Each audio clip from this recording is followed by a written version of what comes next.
রবিবারের দুপুর মাটন না হলে ঠিক জমে না। উফ, যা টেস্টি হয়েছিল না মাটনটা। চলো তাহলে এবার কিভাবে বানালাম সেটা তোমাদেরকে দেখাই। আমি বানাইনি, মা বানিয়েছে।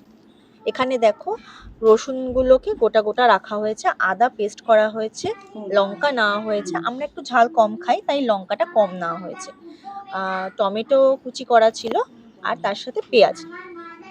মাটনগুলো কিন্তু বেশ চর্বিযুক্ত নলি মাটন যেগুলো হয় সেটাই ছিল। তার সঙ্গে আলু আর পেঁপে নেওয়া হয়েছিল মাটনে দেওয়ার জন্য। এবার মাটনটা আমরা ম্যারিনেট করে নেব। চলো, মা এক এক করে মশলাগুলো মাটনে ম্যারিনেট করার জন্য দিচ্ছে। এখানে একটা চিকেন মশলা দেওয়া হয়েছে। হ্যাঁ, বলতে পারো মাটনের চিকেন মশলা কেন, চিকেন মশলাটা বেশ আমাদের ভালো লাগে তাই আমরা একটা চিকেন মশলা এখানে ইউজ করে মা। আর এখানে প্রায় 2.5 চামচ মতো টক দই দিয়েছে। দইটা কিন্তু অবশ্যই ঘরে পাতা। একটু পেঁয়াজ, মানে একটা গোটা পেঁয়াজ কিন্তু মা এখানে ঘষে দিয়েছে। এই পেঁয়াজটা তোমরা মিক্সিতে পেস্ট করেও দিতে পারো, তবে হাতে ঘষে দিলে ভালো হয়। এবার দিয়ে দিয়েছে পরিমাণ মতো নুন। ভালো করে হাত দিয়ে মেখে নিতে হবে। দেখো ভালো করে কিন্তু মা এখানে মেখে নিয়েছে। এবার আমরা চলে গেলাম সোজা কড়াইয়ে তেল দিয়ে দিলাম।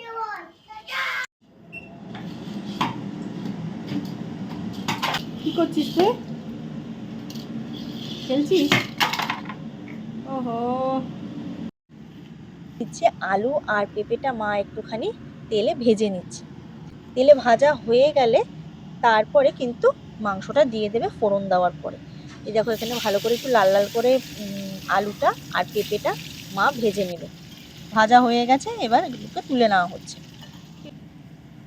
এটা তোলা হয়ে গেলেই এই তেলের মধ্যেই কিন্তু মা এবার ফোড়নগুলো দিয়ে দেবে। এখানে দেখো মা লঙ্কাগুলোকে হাত দিয়েই ভেঙে নিচ্ছে, কারণ ঝাল যেহেতু আমরা একটু কম খাই তাই এখানে লঙ্কাগুলো কিন্তু মা হাত দিয়ে একটু ভেঙে নিয়েছে। আর এখানে রসুন কিন্তু পেস্ট করে দেয়নি, রসুনটা কিন্তু থেতো করে নিয়েছে। ওই যে তেলটায় আলু আর পেঁপে ভাজা হলো সেটার মধ্যেই কিন্তু এখন ফোড়ন দেওয়া হচ্ছে। প্রথমে শুকনো লঙ্কা আর তেজপাতা ফোড়ন দিয়ে দিল, তারপরে কিন্তু কুচনো পেঁয়াজগুলো দিয়ে দেওয়া হলো। এবার এই কুচনো পেঁয়াজগুলো একটুখানি ভেজে নেওয়া হবে, জাস্ট একটু পিঙ্কিশ বা গোল্ডেন কালার যখন চলে আসবে তখন আদা বাটাটা মা দিয়ে দিয়েছে। এবার আদা বাটা দেওয়ার পরে দিল এখানে লঙ্কা, ফাটিয়ে নেওয়া লঙ্কাগুলো, কাঁচা লঙ্কা আর লাল লঙ্কা দুটোই দেওয়া হয়েছে এখানে। তারপরে ডুমো ডুমো করে কেটে রাখা টমেটোগুলো কিন্তু মা এখানে দিয়ে দিল। এবার একটু ভালো করে নাড়াচাড়া করা হবে। তেলের মধ্যে যখন এগুলো একটু ভাজা ভাজা হয়ে আসবে তখন এই যে দেখো মাটনটা মা দিয়ে দিল। মাটন দিয়ে এবার কিন্তু ভালো করে কষানো হবে। এখানে যত কষাবে তত মাটনের টেস্ট কিন্তু এনহ্যান্স করবে। মা এখানে দেখো ভালো করে সব মশলাগুলো কিন্তু মাটনে মিশিয়ে দিচ্ছে। এখানে কিন্তু এক্সট্রা আদার্স আর কোনো মশলা মা ইউজ করবে না, যেহেতু চিকেন মশলা মা ইউজ করেছে।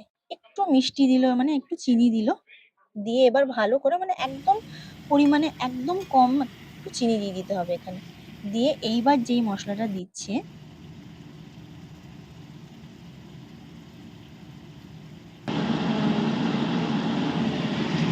বাড়িতে তৈরি করা গরম মশলা। এইবার এই মশলাটা দিয়ে মা কিন্তু ভালো করে এটাকে আবারও কষিয়ে নিচ্ছে। ভালো করে মশলাটা, মানে ঘরে তৈরি করা গরম মশলাটা মা এখানে দিয়ে ভালো করে আবারও কষিয়ে নিচ্ছে। খুব ভালো করে কষানো হয়ে গেলে একটু প্রেশার কুকারে দিয়ে দেওয়া হবে। এই দেখো প্রেশার কুকারে দিয়ে উফ, যা গন্ধটা বেরিয়েছিল না, এত সুন্দর টেস্ট হয়েছিল। আমরা একটু লাল লাল পাতলা ঝোল খেতেই ভালোবাসি। দেখো এখানে অসাধারণ ভীষণ টেস্টি মাটনটা হয়েছিল, দুপুরবেলাটা জাস্ট জমে গিয়েছিল। আমি দেখো এখানে আর লোভ সামলাতে না পেরে টেস্ট করতে চলে এসেছি। দারুণ হয়েছে। চলো আজকের মতো টাটা, আবার চলে আসবো অন্য ভিডিও নিয়ে।